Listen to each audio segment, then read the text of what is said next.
Hello everyone, welcome to this series of science lessons. This is a continuation of the previous lecture. Friction, a necessary evil. Friction is very useful in some cases and friction is not so useful in some other cases. Now let us discuss about these ideas.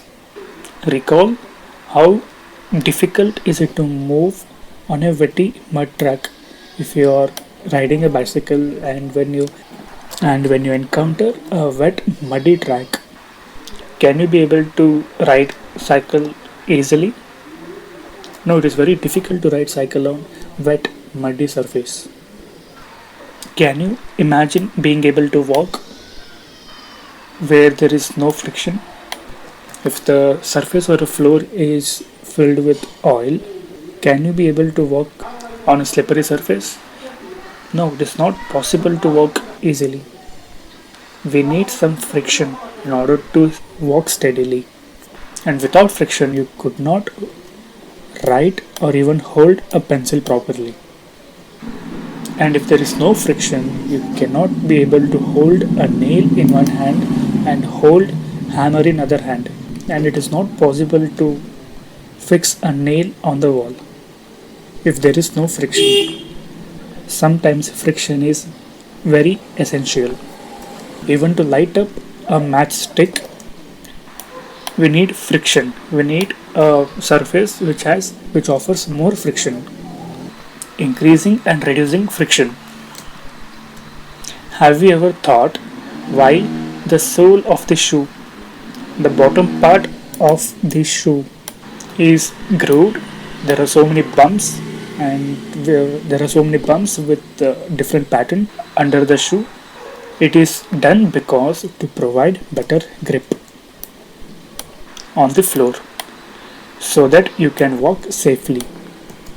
Similarly, when you observe the tires will be threaded in some pattern to provide better grip with the ground, because we are basically increasing the irregularities on macro scale, on large scale.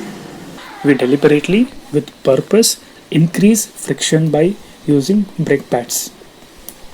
In the brake system, we can see this brake pads in bicycles and automobiles as well. When you are riding a bicycle, the brake pad do not touch the wheels. But when you press the brake lever, these pads arrest the motion of the wheels. Actually, it arrests the motion of the rim due to friction. However, in some situation, friction is not desirable. Friction is undesirable. We don't want frictions. We don't want much frictions in some situations, and we want to minimize it.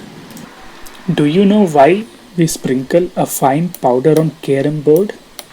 Because we need to reduce friction and improve the smoothness of the surface. And you might have also noticed when a few drops of oil poured on hinges of a door so that door can open and close smoothly. And sometimes we apply grease on bicycle and even in automobile between the moving parts of these machines in order to reduce friction and to reduce the production of heat, consequently improving the efficiency of the machinery. The substances which reduce friction are called lubricants. In some machines, it may not be advisable to use oil as a lubricant. Oil is not a universal lubricant. There are many types of lubricant for many applications. Wheels reduce friction. Now let us say activity 8.4. Take few pencils which are cylindrical in shape. Place them parallel to each other on the table. Take few pencils and place those pencils parallel to each other. Now place a book on top of those pencils. Do you find it easier to slide the book than compared to when the book is kept on the ground? It is easier to slide book when we keep on these pencil arrangements. Do you think the resistance of the motion of the book have been reduced? Yes, when One body rolls over the surface of another body. The resistance to its motion is called rolling friction. This rolling reduces the friction. We find it easier to roll than to slide a body over one another. This is the reason why it is convenient to use a trolley with rollers. Even a small children could carry a trolley with rollers because it is easier to slide. Since the rolling friction is smaller than sliding friction, sliding is replaced in most machines by rolling. The best example is making use of ball bearings. We can see ball bearings in many applications. We can see ball bearings in fans, we can see ball bearings in cycles, and we can see ball bearings in many parts of automobiles as well. Ball bearings is one of the most beautiful invention in human history. This is a ball bearing.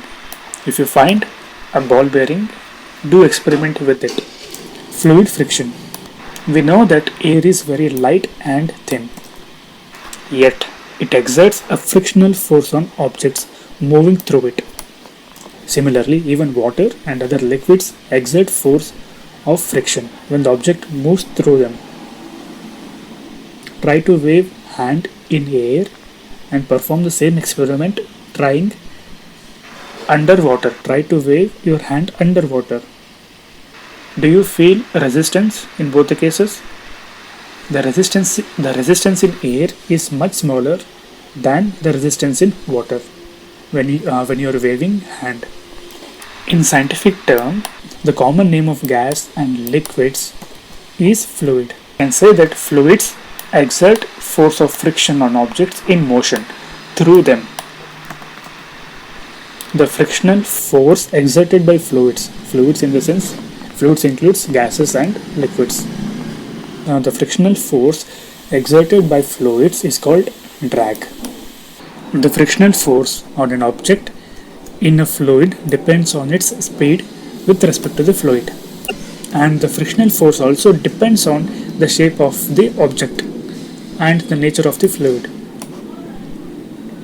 When you try to wave hand in water and when you try to wave hand under a pot of honey, you will notice difference.